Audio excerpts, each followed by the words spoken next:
People can be terrible to each other.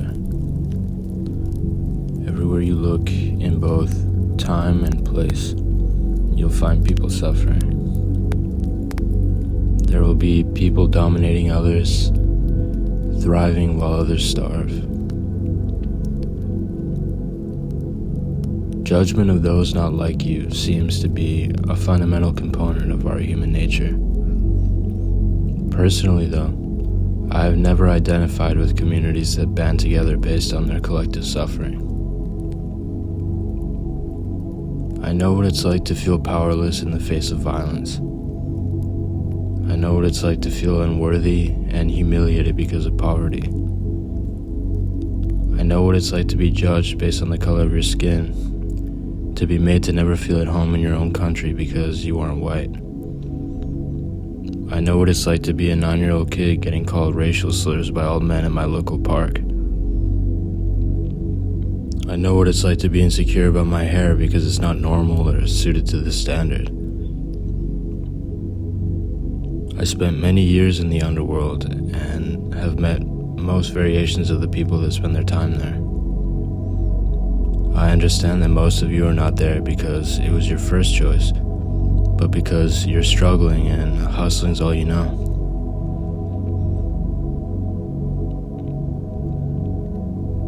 Many of you watching this video have probably felt oppressed in one way or another throughout your life. My biggest issue with oppressed communities is the biggest issue that I have with my younger self. I used to believe that the world was unfair. I'd curse the people around me as well as God for the cards that I'd been dealt. The truth is, it was unfair. The problem is that no matter how much I rehearsed that thought in my head, nothing would change. Time would pass, but things would just pile on, not off. My frustration and resentment would increase, not decrease. And still I was here in this situation and circumstance because reality was fundamentally broken.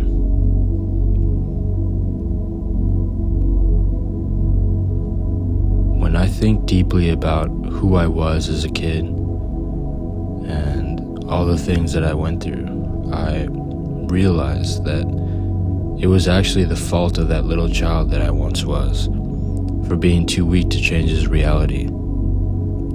That the little child was to blame for all the suffering and the unfairness.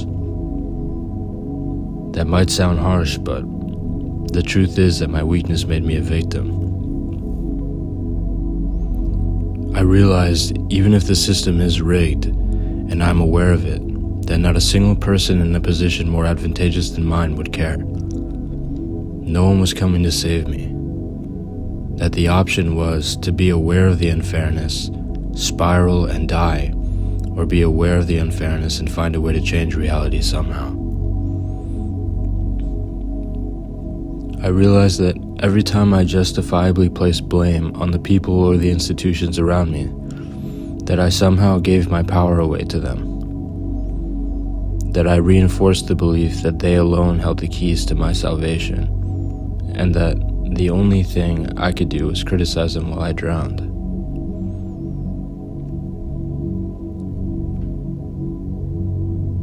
I also clearly remember the moment where I got so angry that I refused to accept this dynamic. I decided to do the most irrational thing possible and bet on myself. I decided to believe that if I found a way to become powerful, to become strong, to become educated, that perhaps the future version of me could find a way to be the master of his own destiny. I had no evidence for this belief, but I believed it just the same. I believed it because I had no other choice.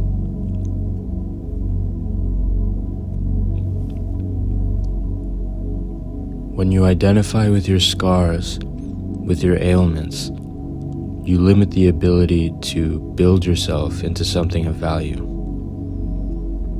To transform beyond your previous hurts becomes almost a betrayal to who you thought you were.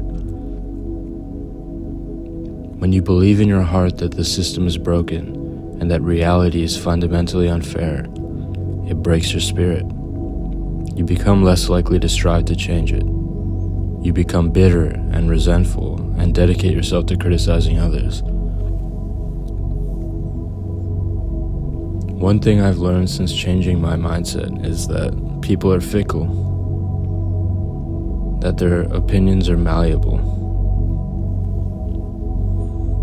I realized that what people respect more than anything is power and competence. That the identification factors like race, height, gender, and class are only relevant when you have nothing to offer the world. I realized this because the moment that I started to become more competent, people's opinions shifted and changed. That people who were cruel to me just a year before were suddenly enamored by me. The crime of a black man being unfairly harassed by the police is that he isn't Michael Jordan. When looking through history, people don't hear the name Achilles or Alexander and think about the fact that they were gay. People's perceptions are preoccupied by their overwhelming greatness. They can't see beyond the accomplishments to their sexual orientation. And if it's revealed, it seems arbitrary in comparison. Your goal is to be a name, not a number or an identity. The goal is not to focus on your personal identity, it is to lose yourself in your craft, to build a legacy that is undeniable, to be so great that people no longer look at your identifying characteristics. They only see what you've accomplished. In the end, all that matters is what you've done.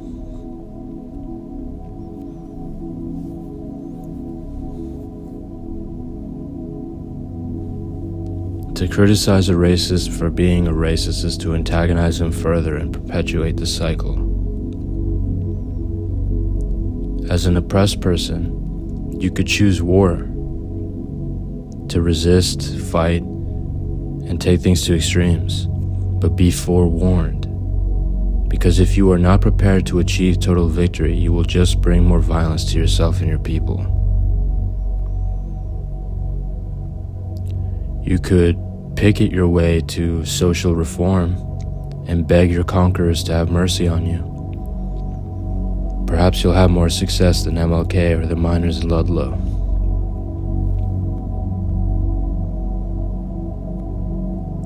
You could enact your vengeance on the world by lashing out at every disrespectful person, every judgmental eye, every inconvenient corner you stub your toe on. Who knows? Maybe if you burn everything down, you can look at God defiantly and say you had the last laugh. Or you could lead by example, to speak to the racist as if he is a human being and show him you are one too. To be as useful to your community as possible, until judgment turns to gratitude and your frustration turns to determination. Or maybe I'm wrong. Maybe if we scream and shout long enough, the universe will change its mind and correct itself accordingly.